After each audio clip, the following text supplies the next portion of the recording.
اللہ کے انسائکلوپیڈیا میں مایوسی نہیں، حضرت والا کے پاس مایوسی نہیں. یہ جو ہر وقت سوچنا اور مایوسی اور ڈپریشن، آؤ میرے پاس. ڈپریشن کا پہلے اسپیلنگ پوچھوں گا، بتاؤ مجھے ڈپریشن کی اسپیلنگ کیا ہے، بتاؤ. مولانا نہیں معلوم؟ تو آپ تو بڑے MBA کیے ہوئے، پتہ نہیں BCom کیے ہوئے. ڈپریشن کا اسپیلنگ بتاؤ. اگر صحیح بھی بتایا میں کہوں گا غلط ہے. کیوں؟ وجہ کیا ہے؟ میں پوچھوں گا اس کا ترجمہ بتاؤ. ترجمہ آپ بتا نہیں سکتے. بتا بھی دیا تو تشریح بتاؤ. تشریح بھی نہیں بتا سکتے. ڈپریشن کچھ نہیں ہے، یہ ٹینشن کچھ بھی نہیں ہے. اس کے لیے کہ اللہ کا ولی ہونا بھی ضروری نہیں ہے. ایک دو باتوں پر عمل کر لیا، ڈپریشن اور ٹینشن شناشن ہو جائے گا. یہ سب ہم نے اپنا لایا ہوا ہے. بیٹھے ہوئے سوچ رہے ہیں اکیلے میں، پہلے مرغی بنی یا پہلے انڈا ہے، جب تک دوسرا انڈا لے کے چلا گیا ہے. یہ بیج جو ہے اس کا کیا مسئلہ ہے؟ یہ آسمان، یہ پنکھے میں 3 پر کیوں ہیں؟ تو کتنے پر چاہیے تجھے بھائی؟ تو ایڈ کروا لے اس میں. اور ہر وقت سوچ میں ڈوبے ہوئے ہیں، میرے بعد گھر کا کیا ہوگا، اور پھر جو ہے بیوی کا کیا ہوگا، پھر یہ پنکھا ٹوٹ گیا، اگر چلتے چلتے ایک پر آ کر مجھے لگ گیا تو پھر کیا ہوگا؟ اب وہ پر کو دیکھے جا رہے ہیں. اب جس مسجد میں کارپیٹ ہوتے ہیں وہ کارپیٹ کو دیکھ رہے ہیں اپنی طرف سے ہی. یہ تو شیر بنا ہوا ہے، یہ دیکھو چیتا اس پہ حملہ کر رہا ہے. نماز ختم کر کے امام صاحب یہ کیا کارپیٹ لگایا؟ اس پہ بندر بنا ہوا ہے، شیر بنا ہوا ہے. اور بھائی بندر تو خود بن رہا ہے، وہاں کہاں سے آ گیا شیر؟ اس کو ڈپریشن کہتے ہیں. اس کو کس چیز کا ٹینشن ہے آپ مجھے بتاؤ؟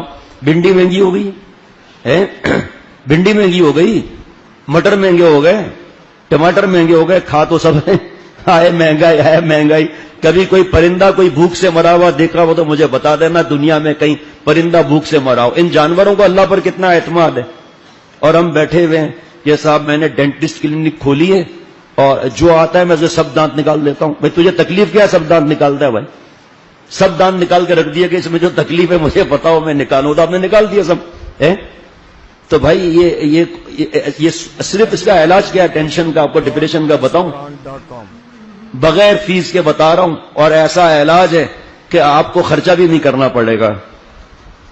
ڈپریشن ٹینشن کا سب سے بڑا علاج ہے تنہائی نہیں چاہیے، سوچنا نہیں چاہیے، سوچ نہیں چاہیے. تیسرا علاج ہنسنا بولنا. ہمارے پاس عید کے بعد آپ آؤ انشاءاللہ 10 دن میں ٹینشن دور نہ ہو تو کہنا. اللہ کی رحمت سے ایسا اللہ تعالیٰ مزہ عطا فرماتے ہیں. تو یہ علاج ہے. سیب ایک چھلکا اتار کے روز کھاؤ. جہاں تنہائی میں پہنچے شیطان آ جائے گا کی گل ہے جناب، کہا یار تیرا ہی تو انتظار تھا بھائی، تو کہاں ہے اب تک بھائی؟ اللہ فرماتے ہیں اما ینزغنک من الشیطان نزغ فاستعذ باللہ.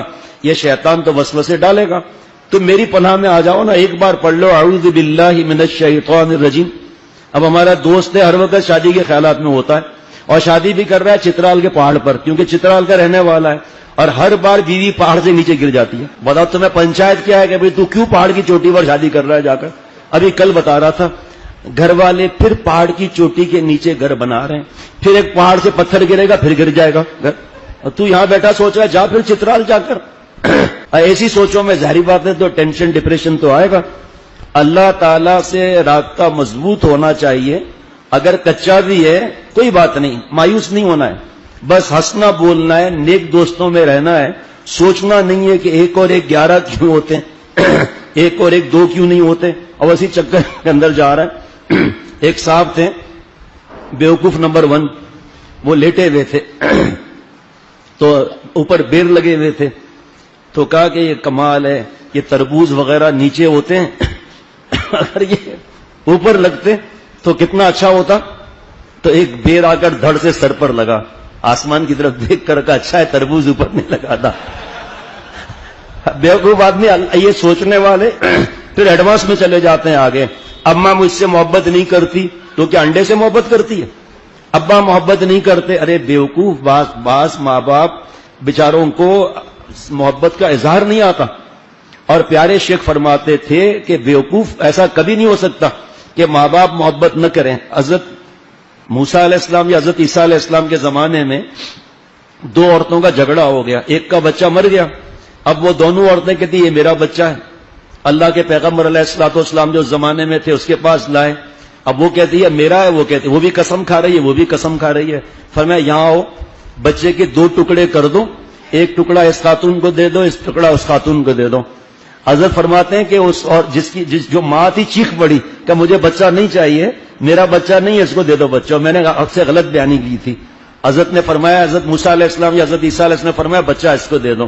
یہ اصلی ماں ہے جس نے بچے کو کٹنے نہیں دیا. وہ کہہ رہی ہاں کاٹ دو، آدھا اس کا آدھا میرا.